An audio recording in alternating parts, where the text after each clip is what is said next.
Yo, you listen to more about something else. First and foremost, just want to say thank you for listening. But anyways, on this episode, we decided to talk about mental health, God, religion, good topics. And please, go ahead and check out more about sports on pretty much any podcast platform that you can find available. But anyways, here's a clip from the show. I think the thing is that it's hard for most people to introspect. And that's looking within. You know, introspecting is hard because explain that for people.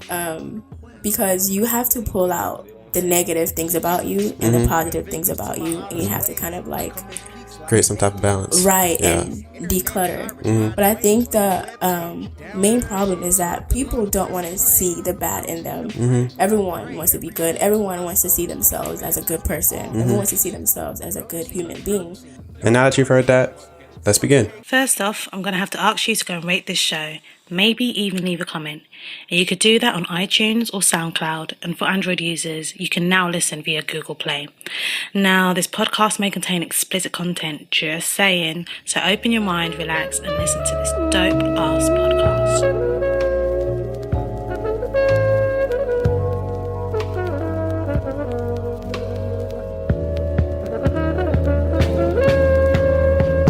For thought coming fresh, I'm the chef. I got greens for your brain, have a taste, it's the best. Food for thought from the flesh, tag along on the quest to find more about something else. Hey, food for thought coming fresh, I'm the chef. I got greens for your brain, have a taste, it's the best. Food for thought from the flesh, tag along on the quest. If people don't understand that, well, they don't understand nothing. Truth spilling, leaving victims to my honest ways. I come in peace like an alien from outer space. Internet pirates riding waves on your webpage. Download the shit, click the link, press play. I don't mean to pray, but I pray every week for myself, for my fam, cause we all gotta eat. Protein, no more sweets. Till I'm caked up on the beach in Belize. Food for thought coming fresh, I'm the chef. I got greens for your brain, have a taste, it's the best. Food for thought from the flesh, tag along on the quest to find more about something else. Wait, food for thought coming fresh, I'm the chef. I got greens for your brain, have a taste, it's the best. Food for thought from the flesh, tag along on the quest to find more about something else. Wait. Yo, you listen to more about something else. My name is Joshua. I just want to say thank you to any and everybody that's been rocking with the show. Truly appreciate it. And if you listen to this podcast, please share it with a friend. You know, you can listen to it, and if you enjoy it, go ahead and review, or you can just subscribe. I mean, if you want to do one, or if you want to do all three of them, I truly appreciate that. But we're here in the month of July. We're actually in the beginning of July, and we're chilling. It's really hot outside. Normal temperature in July is 108. I don't know why that's normal at all, but that is hurtful. You can't get in your car and burn yourself. You know, you see them videos of how people cook eggs on the street. Yes, we live in a place like that. It's horrible. And then we have the rain that comes down and it pours. And this is my thing, right? It's raining all the time, and it's flooding all the time. Ever since Hurricane Harvey, you know, just still can't figure it out. But it seems like we get some type of PTSD when it starts to flood. It's scary, really scary. But yeah, anyways, I am here joined by none other than Temi. Hi, everybody. How you doing, Temi? Hi. State your name, first and last name, occupation, education.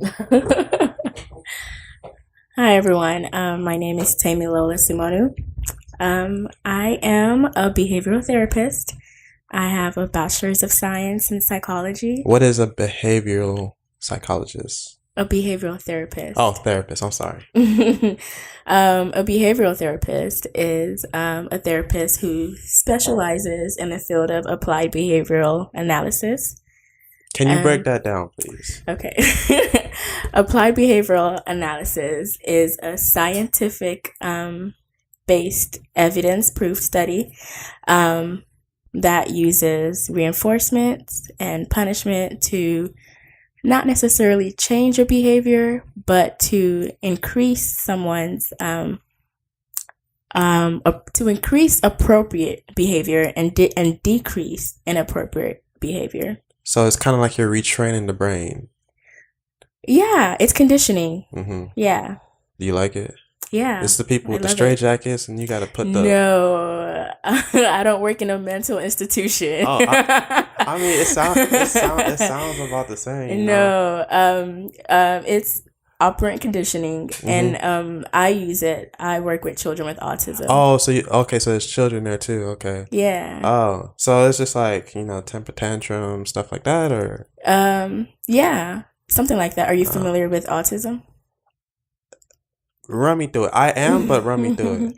Okay, because I want to understand from somebody else's perspective. Yeah. That's better to say. Yeah. Okay. So people who are on the autism spectrum disorder, they have a deficit in the social communication area. Mm-hmm.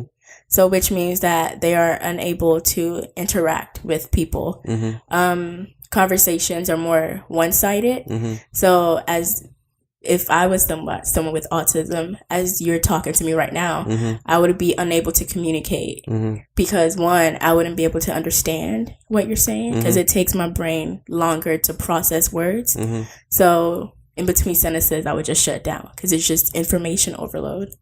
Huh. So how do we know for sure that they can't speak? Is that like a testing thing? Or? Yeah. They get tested. My youngest client right now is 2 years old. Oh, right. But what is the appropriate age to start speaking? Well, babbling about 1. Uh-huh. So if you notice that a kid is not at least babbling at 1, then that's a problem. By 2, they should be able to say mom, dad, food, milk, bottle. And if their child at that age isn't saying any of those words, then we know that there's some kind of communication issue going there. And then if their child isn't engaging, if you're talking to the child and they're looking other ways, they're not paying attention, they're messing with their hands, they're just disengaged from the world. Do you deal with children with ADHD and ADD? Yeah. Is that a thing? Is that a real thing? Yeah, it's in a DSM-5, so it's a real thing. So my question is now, and we'll jump into things that bother me in a minute, but the thing that questions me now is that people self-diagnose themselves. So it's like, what's real and what's not when it comes to that, especially when it comes to kids, because we do see them in this light where people are saying, and especially teachers who recommend, they're the ones that make the recommendation that, they're too hyper. Well, it depends. You'll have to take your child to see a psychiatrist or a psychologist, or a neurologist for the better part. Because they're able to really treat and diagnose and really see if your child does have ADHD. Some kids are just bad, and they just have to outgrow certain stages. But if a child truly does have ADHD, then for sure you're going to see it in multiple areas. You're going to see it in multiple settings. It's not just going to be in school. It's not just going to be at home. It's not just going to be with friends. It's going to be at home, in school, with friends, in multiple areas where more than one person. That makes a lot of sense. Yeah. So what about even when it comes to ADHD and ADD, what about the parents? Like, do they play a role in this as far as like, are they the ones that contribute to this behavior? Contribute, like, are they enabling the child? Yeah, because like, I mean, you see stuff. I mean, like, like maybe a little temper tantrum or them jumping around or them not. They're like we're Nigerian, we have home training. You're right. But sometimes I feel like it's just that they don't know how to act in public too, and then it gets out of hand, and you don't correct them as far as like sit down, stay still, stuff like that. Parenting doesn't come easy to most. Some people actually have to learn to be a parent. But when it comes to a mental health diagnosis such as that, it's more of the individual. It's more of the child's personality. I mean, a parent can mend personality, but then how long would that last? You know, you don't want to raise a rebellious child. You know, you don't want your child to be pretentious when they're around you. So a child is eventually going to carry out their innate self, you know. Yeah, but it's more of a mental health kind of thing. So, I mean, of course, environment always plays a role in every mental health, in every aspect. Even in typical developing children, the environment plays a role in that personality and how it develops. So, yeah. Real quick, let's jump into things that bother me this week. Alright. If you have anything, did it piss you off? You know, did somebody cut you off today on the road? Did you have a bad day at work? It could be anything. Literally, politics, whatever. I can go first and I can say there's 2 things that bother me this week. And, you know, the week is not over yet, but I really dislike the word trap. And they use the word trap in every little thing. And I'm like, do you not understand that trap is a derogatory term? Like trap music?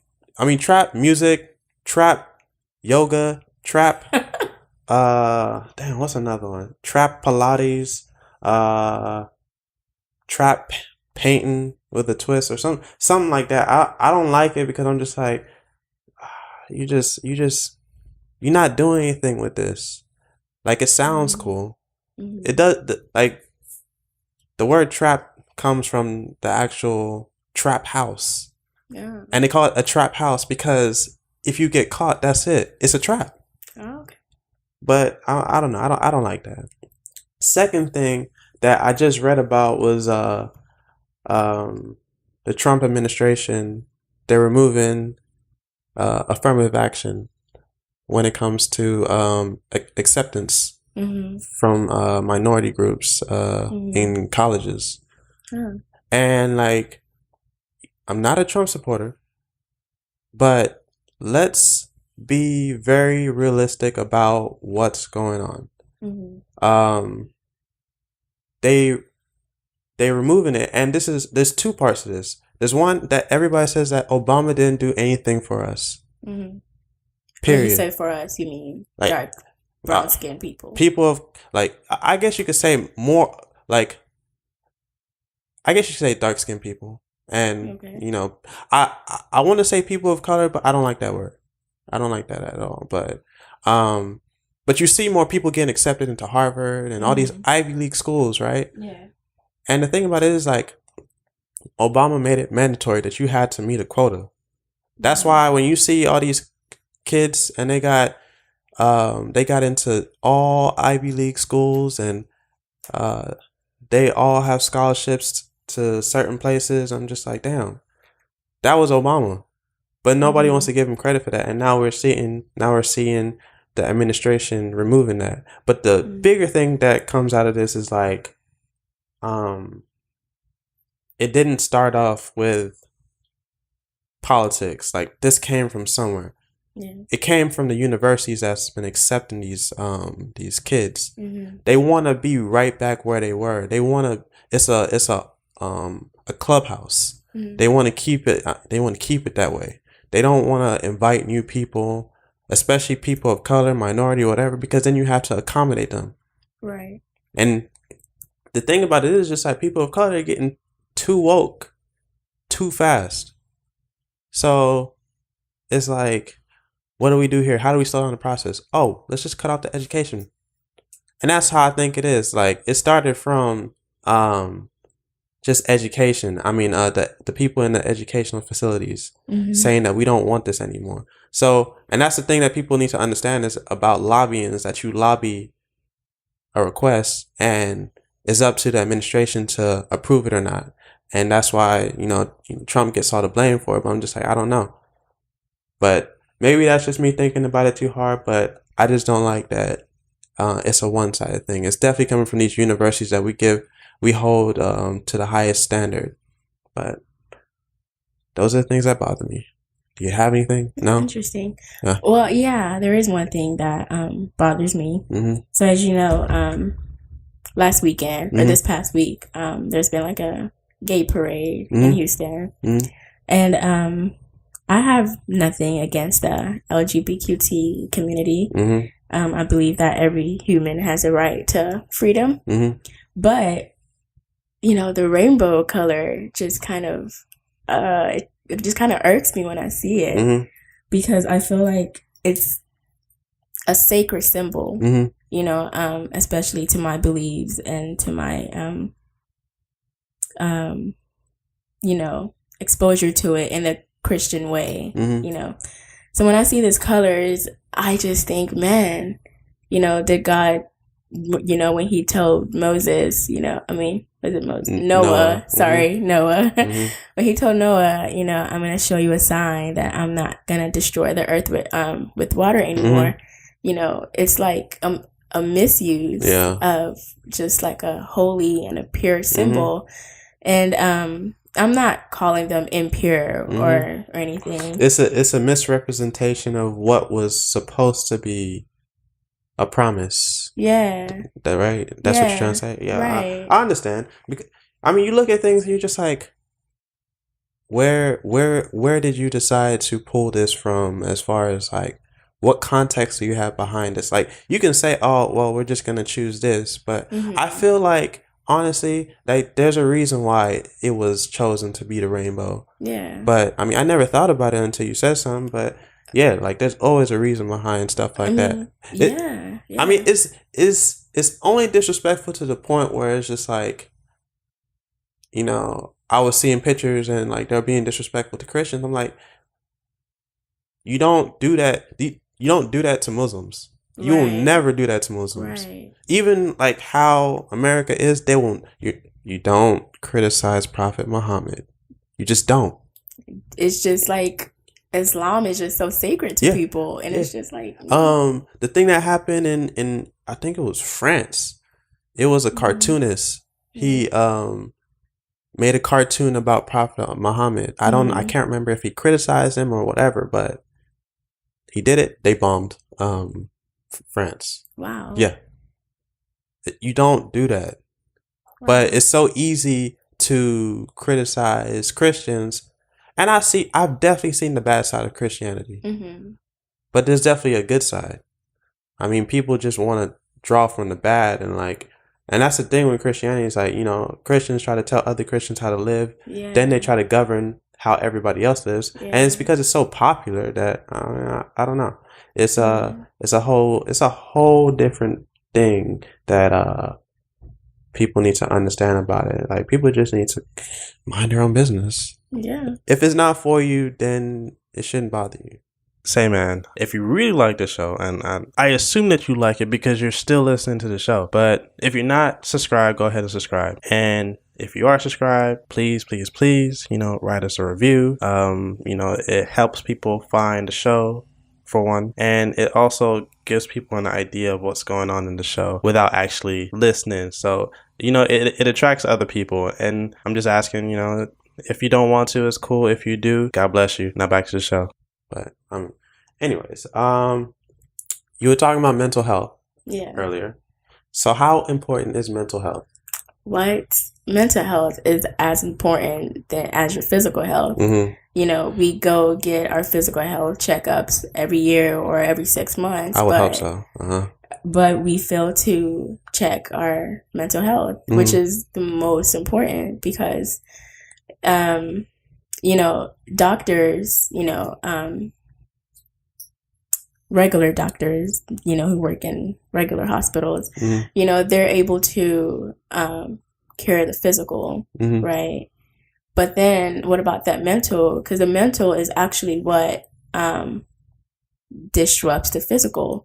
Just like how they say stress causes, all these cardiovascular diseases. Stress can cause so much, and it's all your mental health.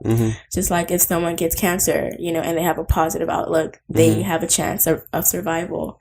But if someone who doesn't have a stable mental health, if they get cancer, that's it. Just that thought of it alone, just the mental health aspect of it alone can kill them faster than cancer itself.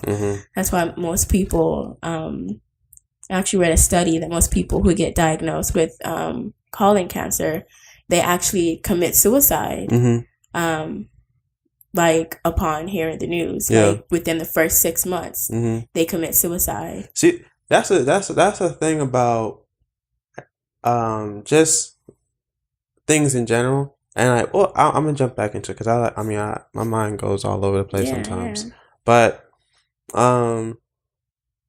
you said something about doctors saying, once they tell you that, hey, you're gonna die or you have cancer, they don't understand, like, as a person, because like I'm just like, you as a doctor, because you study for 4 to 7 years, you're gonna tell me about myself that I'm gonna die, even though it may be true, but things don't happen until you accept it. Right.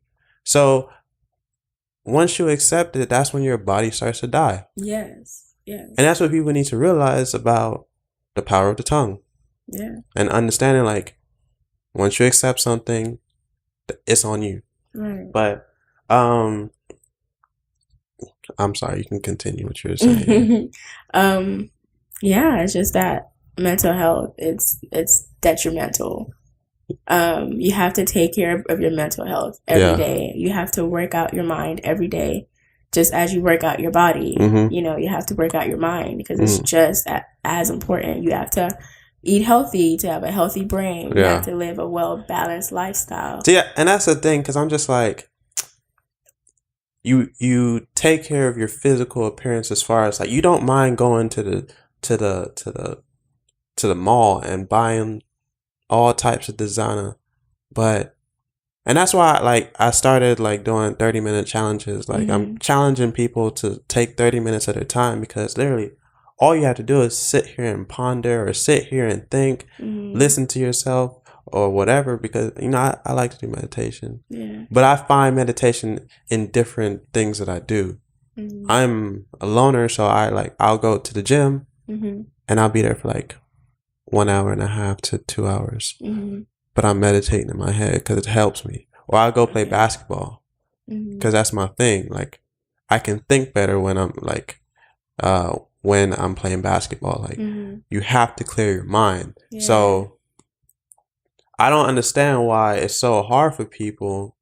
And that's just my opinion. Like, I just don't understand who doesn't want to be better.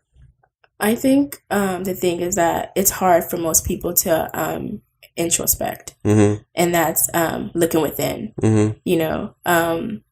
Introspecting is hard because explain that for people. Because you have to pull out the negative things about you and the positive things about you, and you have to kind of like create some type of balance, right? And declutter. But I think the main problem is that people don't want to see the bad in them. Everyone wants to be good. Everyone wants to see themselves as a good person. Everyone wants to see themselves as a good human being, which is all fine and dandy, but we're not good. You're not a good person. I'm not a good person, right? So I have to actually look within and look into those dark places of me and kind of like pull those out and bring them into my not my subconscious, but my full conscious. So I have to, dig really deep and pull out whatever it is, whether it's low self-esteem, whether it's, hatred, anger, whatever it is, that it's buried deep within me.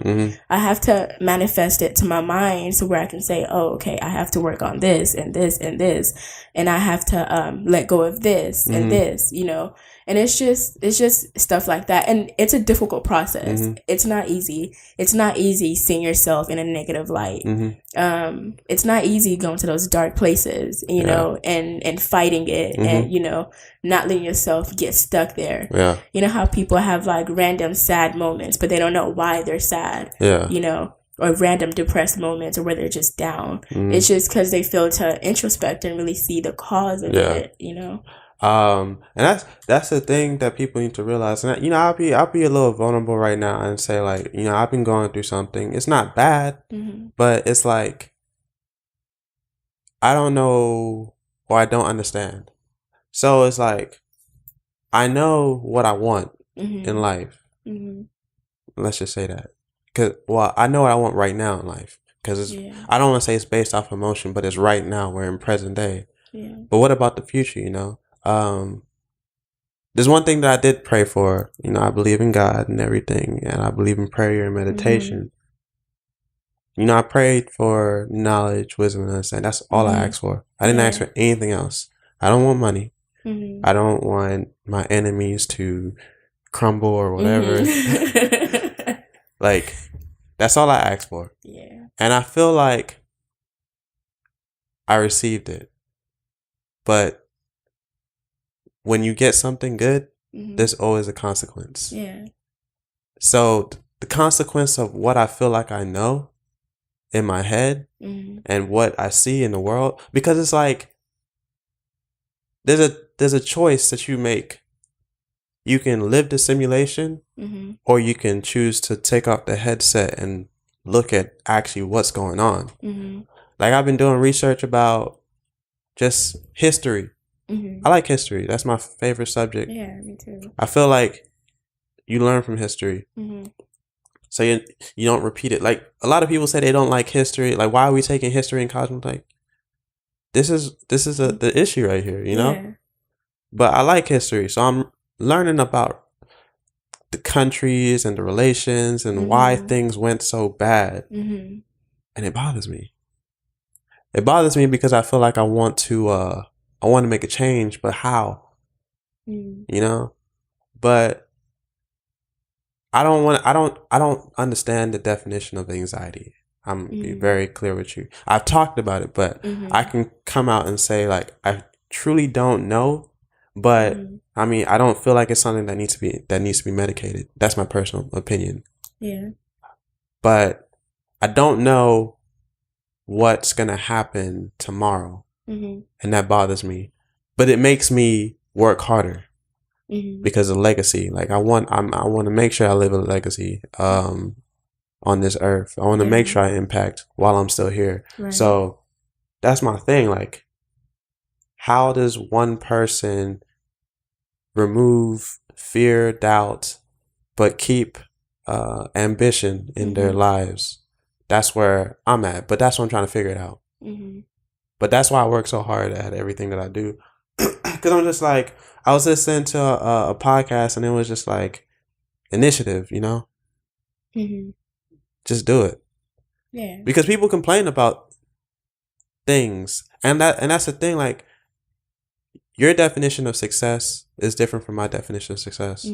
Like, nobody understands that. But I feel like because of social media, there's only one type of success. Yeah. You know, there's marriage goals and financial goals. That's it.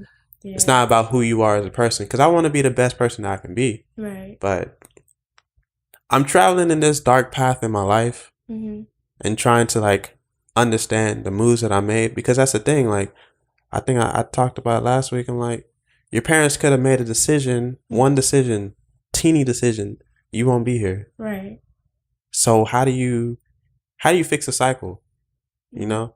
Because we're not supposed to be living our lives like this, struggling. Well, we are supposed to struggle, but I mean, in my opinion, I feel like we find strength in the struggle. Yeah. Yeah. For me, if we just go back to what you said about, you know, you don't know, you know, tomorrow. I think that used to be a struggle of mine, you know, not knowing what the future has entailed, especially if I know that I'm so far away from it, or I'm so far away from accomplishing my goals, And it's like, man, am I ever going to accomplish it? Is this ever going to happen? Is this ever going to work out? But I think that's the most precious part about being a human being, is that I don't have to know. Yeah. I don't have to be in control. And that's completely okay. Yeah. That's completely okay, because I know that I don't have control over my life. Yeah. You know, I could drive out of here and God forbid, you know, and that's it. You know, it's just, you know, that's the most joyous part about life, is that, you know, my life literally is in God's hands. Yeah. You know, He's the only one that knows where my path is going to lead to. And I don't have to try to play God. Yeah. You know, I don't have to be in control. I don't have to try to act like I know everything. You know, I just have to take it one day at a time, because that's all I can do. I only have a 24-hour span every day, and each day I only have those days. So I don't have 24 hours plus 48 more hours, right? I'm not even in control of what's going to happen in a second from now, you know? So why worry? Why have anxiety of what I cannot control? So if I can't control it and I fear it, then it's just an illusion. Yeah. And that just keeps me bound. But fear itself it can be healthy. It could be healthy. Yeah, I feel I don't trust people that say that they don't fear. Because I used to say I don't fear. But I understand now that fear drives you just as much as it makes you want to run away from it. Right. Yeah. It just depends on how you use it. It's like fuel. It's energy. It just depends on how you use it. And you know what they say about energy? It cannot be destroyed or created. It's just transferred into something else. So some people can either use fear for success, or they can use fear for failure. You know, they can say, oh, you know, I'm just going to stay in the house, or I'm just going to sell drugs because there's no hope for me. Yeah. Sorry. You okay? Yeah. You gotta drink some water. We're gonna take a quick break right now. So I like to take a pause for the cause. Hey, if you like sports, and I know some of you like sports, or even if you're not really that into it, and you're, I don't want to say a woman, but like if you want to learn about sports so that you can somehow have something to talk about with a guy, look, I started a new podcast. It's called More About Sports, and it's going to be under the branch of like More About Something Else, but we're here. It's official. It's about to open, and I just want you guys to enjoy it. So it's going to be strictly sports. It's going to be on all platforms. So go ahead and search it, subscribe to it, and enjoy. Now back to the show. Sorry about that. You're good. And we're back. I want to go into something that has been on my mind. So, I mean, you just said putting faith in God, right? So how do you know that God is God? Like, how do I know that He exists? Yeah. Because a lot of people... Oh, go on. I'm sorry. Creation. Creation? Yeah. Can you expound a little bit? Knowing that if it was up to the Big Bang Theory, that means that my whole existence here on Earth was just an accident. That means that I'm practically nothing because I came from nothing. Yeah. And that means that everything I'm doing on this earth is practically useless. Yeah. Because it's nothing. So I know that God exists because I know that I'm not nothing and I'm something. Yeah. Because I'm just, the human being is just too complex to have not came from something. Yeah, I find it fascinating because I'm big into like knowing how the body works. Because that's, I don't know, it just really fascinating how we can look into our retina and we can see everything. Right. Like, it's so detailed. Especially in your organs, how one organ, if one organ goes down, like, the others are going to fall. It's crazy how your liver or your kidney, which people those are things that people, they don't really take care of, are the major things. Like, yeah, you know, building muscle and eating right. But yeah, if you're constantly drinking alcohol and you never drinking water, I don't know what to tell you. Like, it's not a good look. Just killing yourself. Yeah. But yeah, I'm fascinated by that. But, you know, I just ask because, you know, it's not a doubt that there is a God, but it's the structure of how it came about. Like, not like, you know, in 7 days, but like just the way we were taught. Yeah. Like, do you ever have any type of doubt, or not doubt that, you know, maybe you don't know what you're talking about, or I don't agree with what you're saying? Have you ever encountered that? Like in relations to, is there a God or is there not a God? However or you just want. Christianity, period. I mean, however you want to interpret the question. Well, I don't know. I actually never really went in depth about it, but I know in my particular church that I go to, you know, the White Garment Church, there's a lot of things that I don't agree with. And that's because it's more of culture than it is religion or spirituality. Let me put it like that. I don't agree that God is a wicked God. I agree that he's a God of justice. And whatever side of justice you fall on, you know, that's just what it is. Yeah. I believe that he's, you know, holy, pure, you know. I don't know. I don't see him the way the rest of the world sees him. Well, I won't say the rest of the world, but I don't know. I guess I've been digging deep about who God really is to me. And, you know, for so long, I've been kind of imitating other people's versions of God and accepting it as my own version of God. So I believe that everyone has their own relationship with God.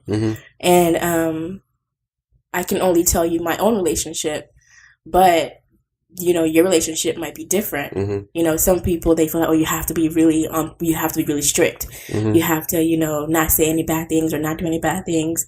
You have to pray all the time, and you have to, you know, read your Bible all the time. Don't get me wrong, all those things are important. You do have to pray all the time. You do have to read your Bible all the time. But prayer to me now is something so different. You know, I grew up, you know, understanding prayer as you have to close your eyes and you have to, you know, say scripted lines, you know. I don't close my eyes, or I don't do the script. I mean, I don't, because I'm like, what difference does it make if my eyes are open? Like, I can go into a deep space with my eyes open, and I'm listening, but I can go into a deep space, and like, that's how I connect when I tune out. I've actually understood that when you're praying, you actually are supposed to open your eyes, because you're supposed to be aware of what's happening. When people in the Bible pray, you know, it says that, especially in the book of Psalms, it says that I lift my eyes up. You know, so they're looking into the sky, and that's how they like communicate to God. You know, they it's like some kind of like, you're just talking, you know, and you're just, I don't know, it's not the in Jesus' name, in the mighty name of Jesus. You know, that's just the most scripted, like, you know, I can just like I'm having a conversation with you right now.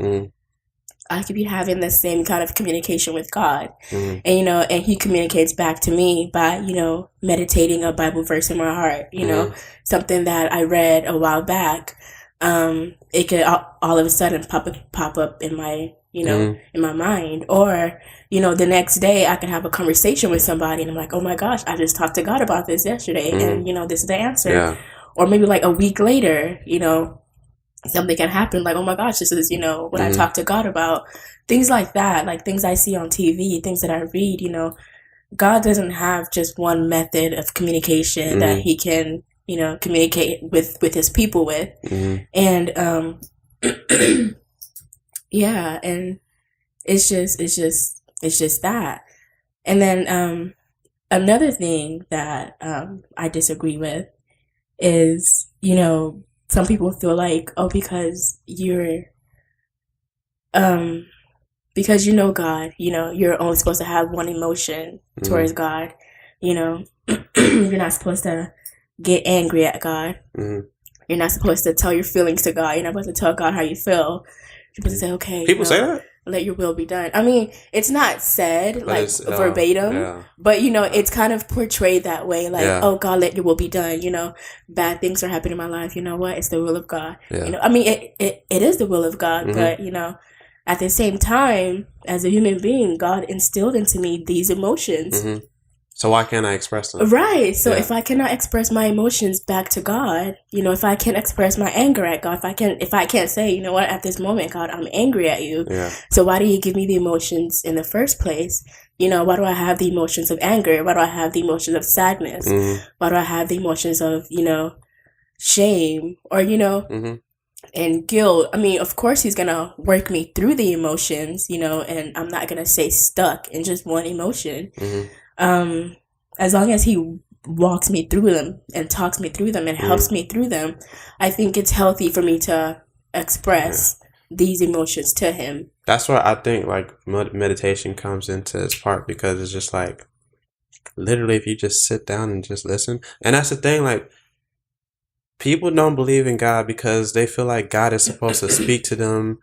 And it's supposed to be this majestic voice. Yeah. No, God is going to come to you how you understand. Exactly. It's going to come to you as a voice, like in your head. Right.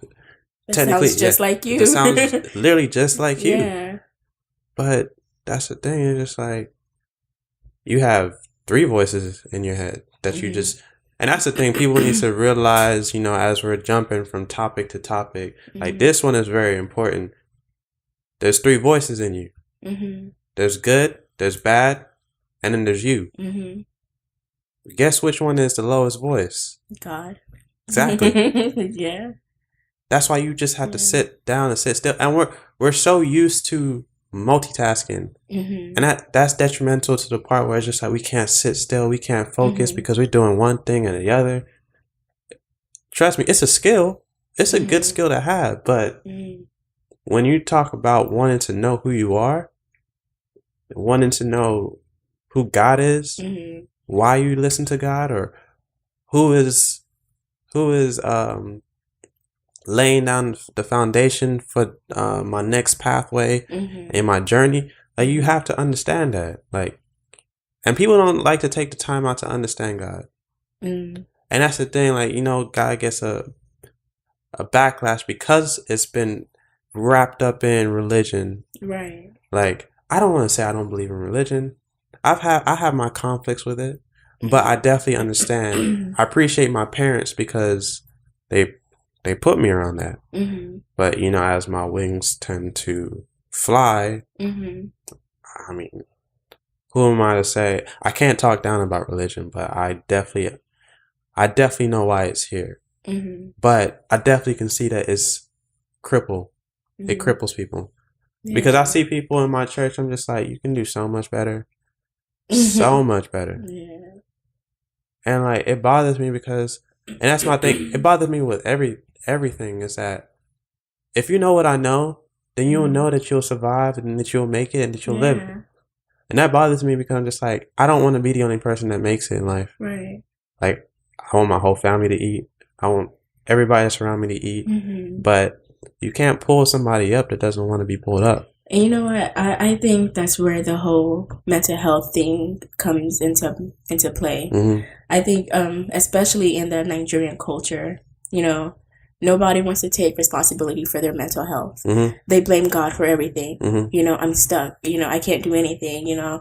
I feel like, nothing's working out. Well, I just feel like, do you have a healthy mental health? Because if you don't, then you're gonna basically be going in circles. Mm-hmm. Prayer without actions is nothing. If you pray but then you believe that God didn't answer your prayers, or you feel like, oh, maybe you didn't shout loud enough, Mm-hmm. or maybe you didn't shout, or maybe you didn't fast long enough, it's like you keep putting yourself in that circle. And I believe that that's what gets most Nigerians, typical Nigerians, stuck in their ways, because they feel like they have to scream at God and they have to shout before God can answer their prayers. No, you really don't have to. You don't have to scream.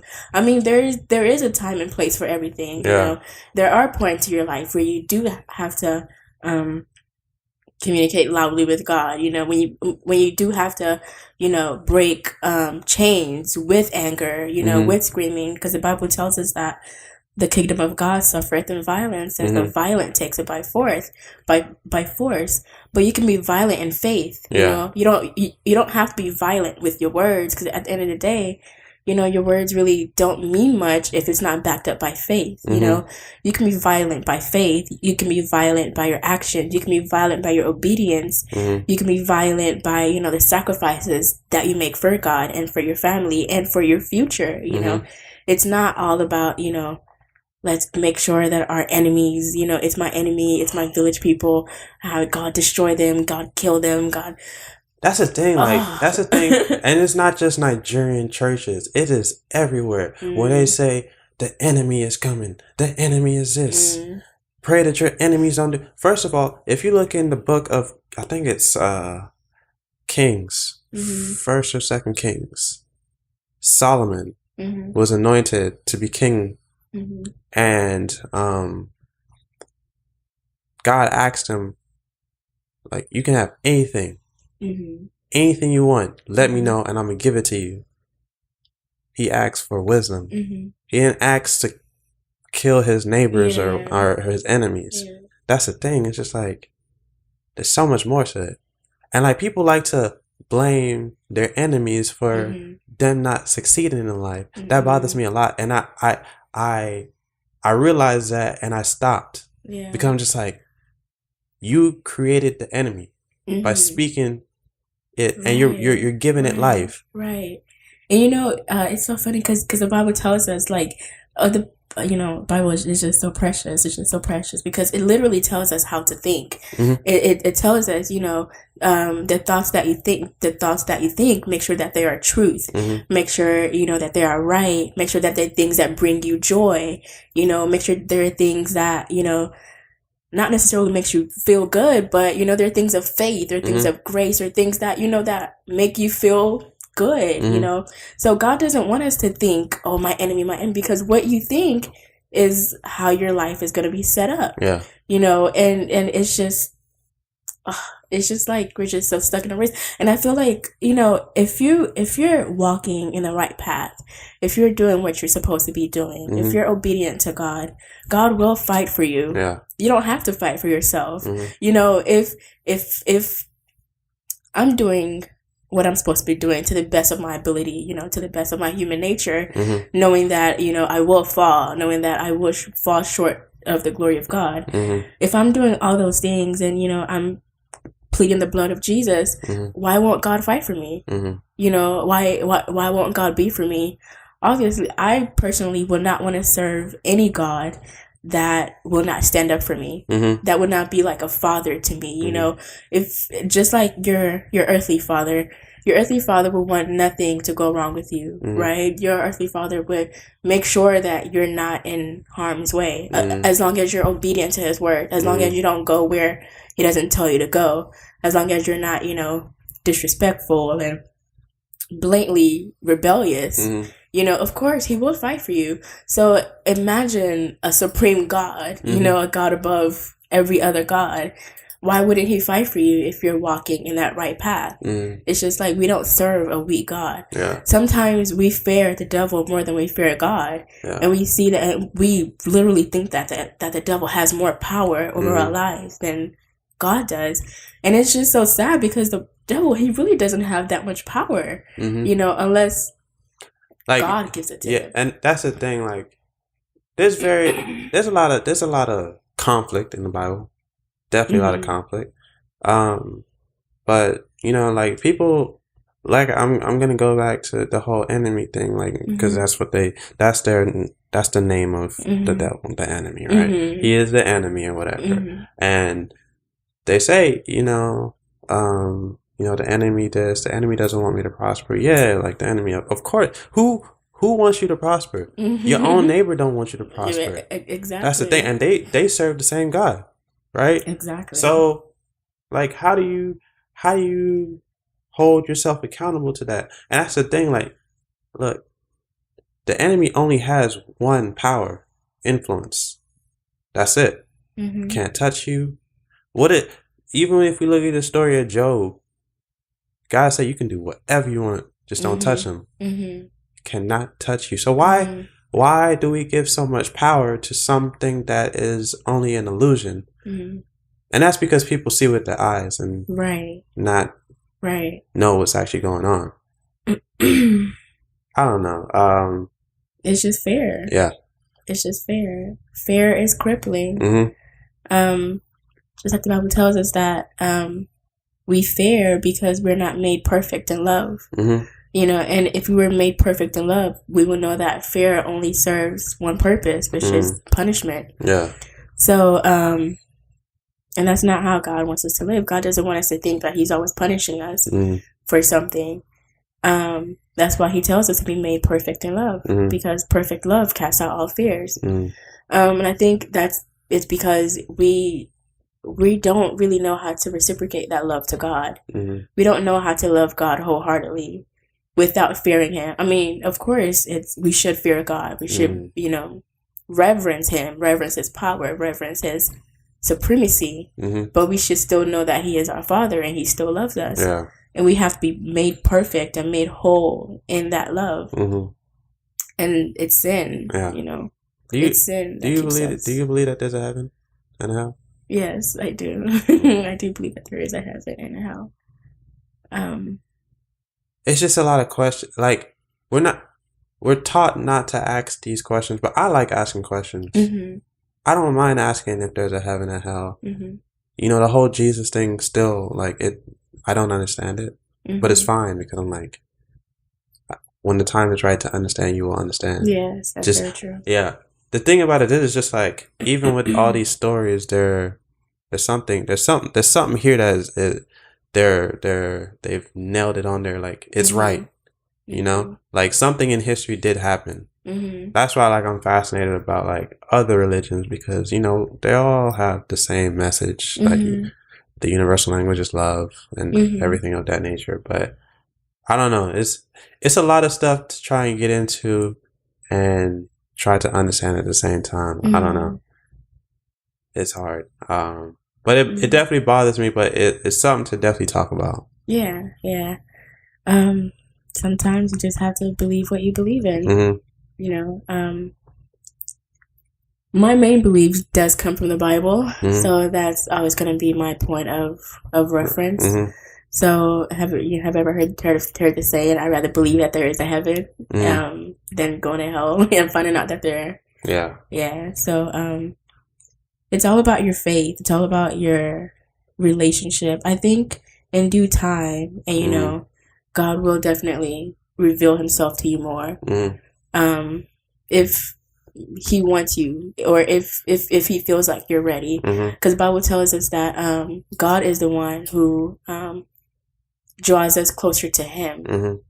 He's the one that gives us that zeal to want to get to know him. He's the one that gives us that will.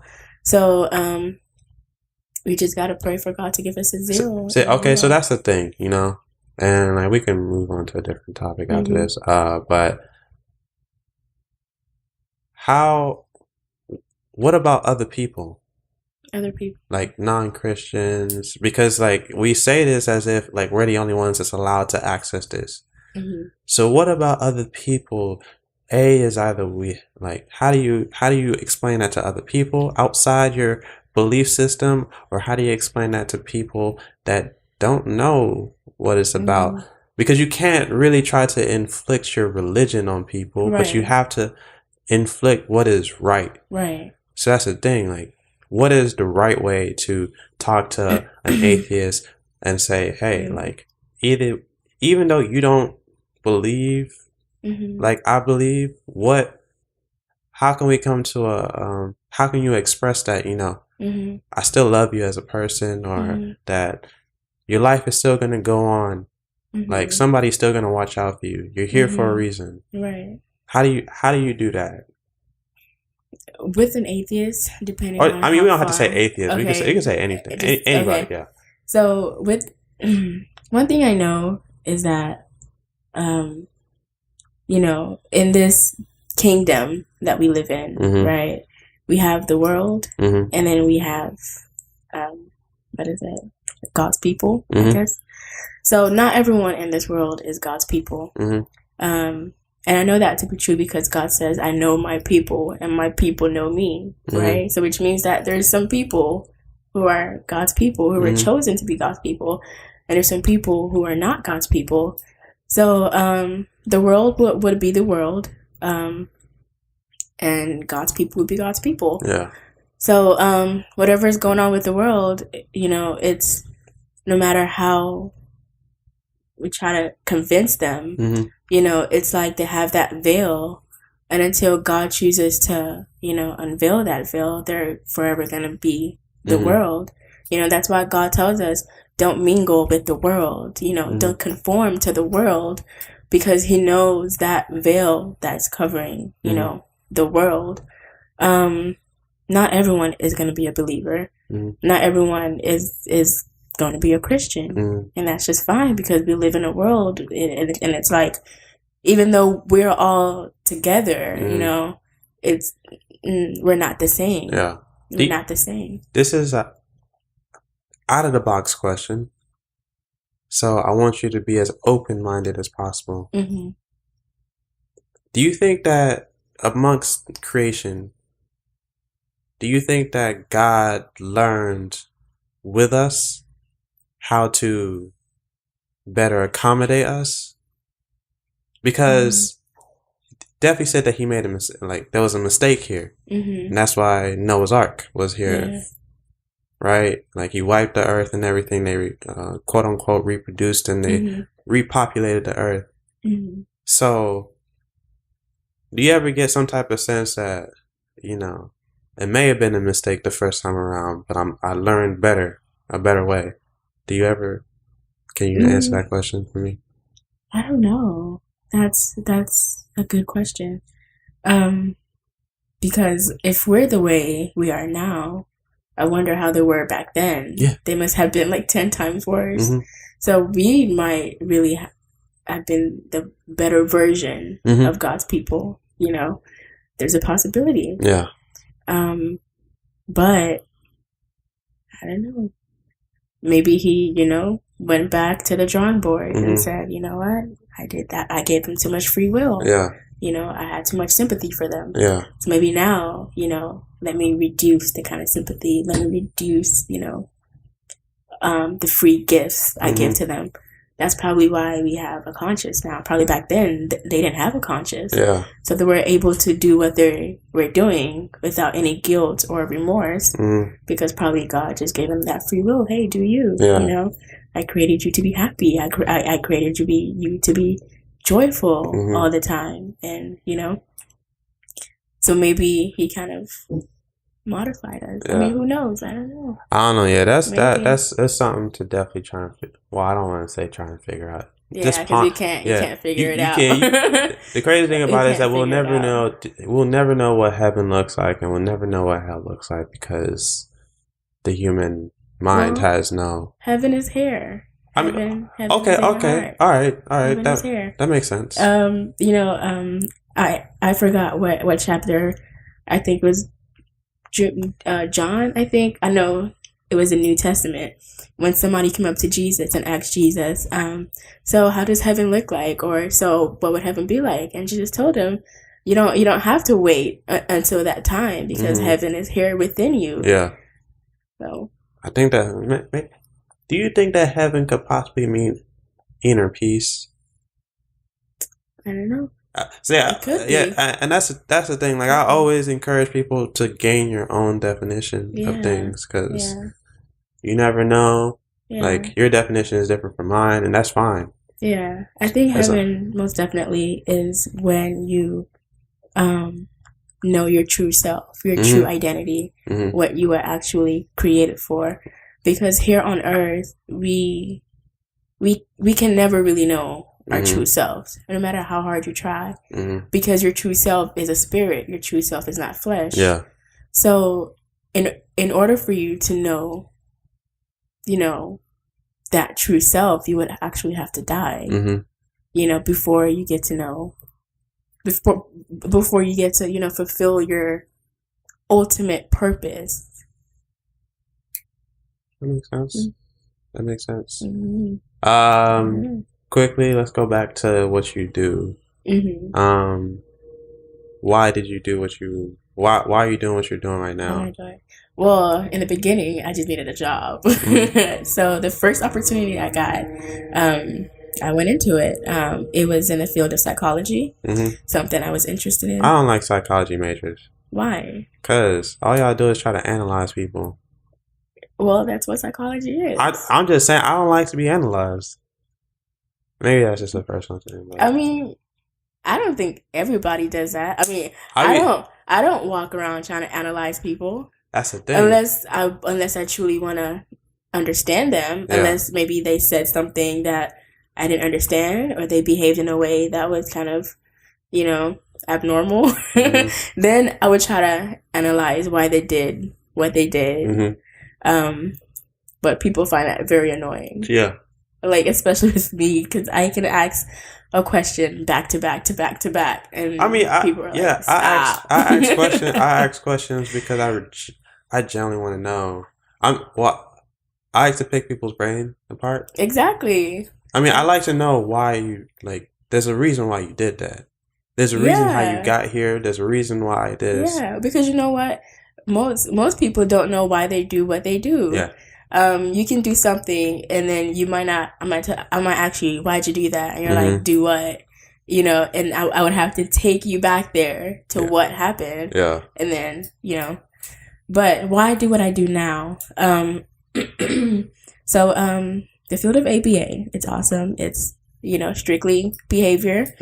So that's observable and measurable. So I don't do any mental things at work. I don't try to change people. I just transform, I guess.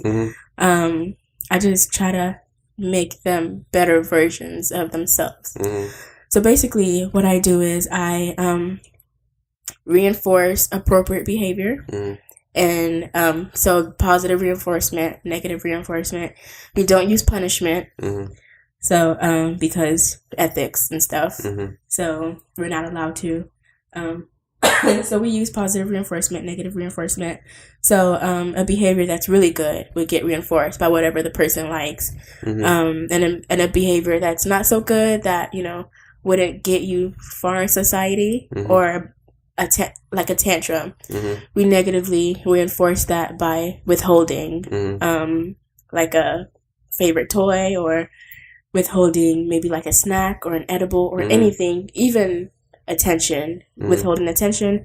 And that kind of changes their behavior without you really having to think about it. And that happens all the time. That happens in society, where our behaviors are positively reinforced, or they're negatively reinforced. When you go out into the store and somebody looks at you the wrong way, and let's say the person is like a different color than you, right? Let's say a different race, like the Caucasian or Indian or whatever, looks at you the wrong way. At that moment, they've given you that.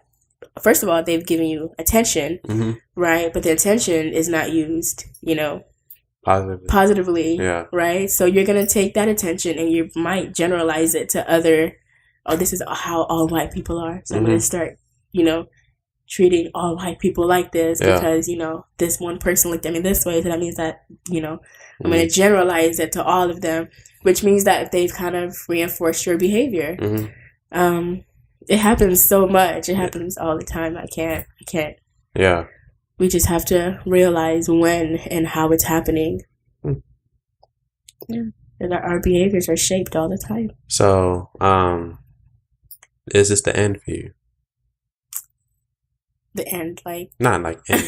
ABA. Like, is this where you want to stop with your career? No, I'm actually pursuing my master's degree right now. Oh, word. Yeah, in clinical psychology. Mm-hmm. So, you know, I can't stay in ABA for too long, because I'm a mentalistic kind of person. Mm-hmm. I like the mental and the I like the mental aspect of the field. Behavior is awesome, you know, but sometimes I feel like most people behave how they behave because of what's happening inside. So behavior shapes what's happening on the outside. But, you know, I want to shape what's happening on the inside. All right? Because if we don't get to the inside, then we'll basically just creating robots. You know, I mean, essentially, I don't do this, I do this, I don't do this. Oh, if I do this, I get this. If I don't do this, I don't get this. You know, so it's just like all cognitive. Yeah. Yeah. So where do you see yourself later on?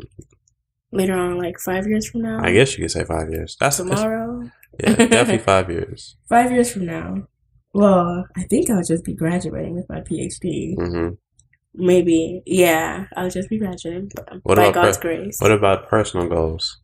Personal goals? I don't know. Hopefully I'm going to be married with kids. Or a child. Mostly with kids. I don't know. I mean, I'm just asking you because you have to be specific. Yeah. I don't really think about stuff like that, though. But that's the thing. It's just like, we don't think about it until it happens by accident. Or, like, we tend to lose track of what we actually wanted. But we fall victim to, oh, well, it sounds better right now for this, for my situation right now. But then we end up sticking to that. Yeah. Well, as for me, I kind of know what I want for myself in the long run, but I just don't plan it. That's the thing. But that's just me though. I'm not really a planner. I can say I'm not a planner, but that's not a good excuse. Because like when I talk to people about it, because you're not the first person to say that. I say write down everything that you want to do. Step by step. You buy furniture from IKEA. They give you the little manual how to set it up. And little behold, 10 steps in, you got a nice furnished coffee table. Yeah, that's true. And that's the thing about, we always say we want to help other people, but you have this manual of how you made it. Some little girl might want to do the same thing that you want to do. Here is exactly how I did it. Go do better than me. But then that might not work for someone else. I mean, and that's the thing, like, my experience might not help you, but just that field, just the accomplishment and being disciplined, like, understand that first. Yeah. Like, understand that if you write down your goals and everything that you want to do, and like, that's what I mean by it. Like, write down your goals and everything. It seems like everything is going to come to life. Because I have 4 notebooks of stuff that I've written down. And I'll go back and I'm like, what the fuck was I going through? You know? Or, wow, I accomplished this. You feel so much better. I feel so much better when I see that I can cross off something off my list. So much better. You see, I got these note cards, right? Yeah. And it's just like, I can take them down. I've taken down 3.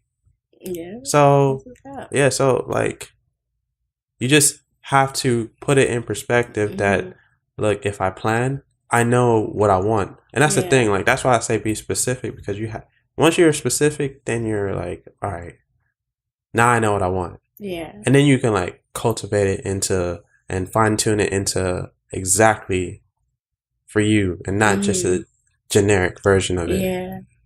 But I don't know. I don't know. I guess that's a habit that I'd never really developed, but I could definitely start doing that. Yeah. I don't know. I guess I keep it all in my head and I kind of work towards it. And I feel like once I write something down, I don't know. But that's, once you write something, like there's writing stuff. I write stuff down to get it out of my head, but I also write stuff down to remember that this is what you want. Yeah. It's just discipline at the end of the day. It is. Yeah. Like, It is. I mean, I start off on Sunday and I write down things I need to do for the week. Mm-hmm. Or things like every month I do 4 weeks in advance of what I want to do. Mm-hmm. Cross them off as I'm done. Yeah. So, I mean, it's up to you, essentially. Yeah. I mean, that's something I could see myself doing.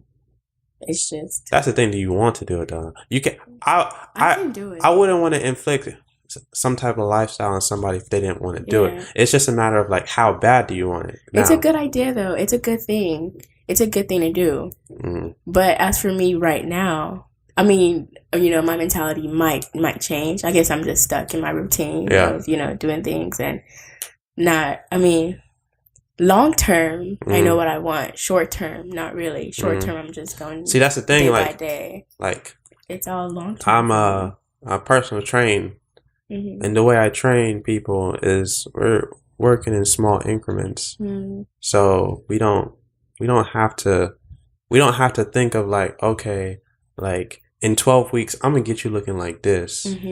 No, 4 weeks. 4 weeks here, 4 weeks there. Little behold, all that time you were building strength and building muscle, and now you're looking leaner, and now look at you now. Yeah. Like, can't say the word without messing it up, but I'm not gonna say it on here. But I mean, small term goals are much more important than long term goals because we're living now in the present. Like sometimes I feel like we look too far into the future and like we're thinking of that when we're like, well, you need to get right now. Yeah. But I mean, I don't know. Yeah.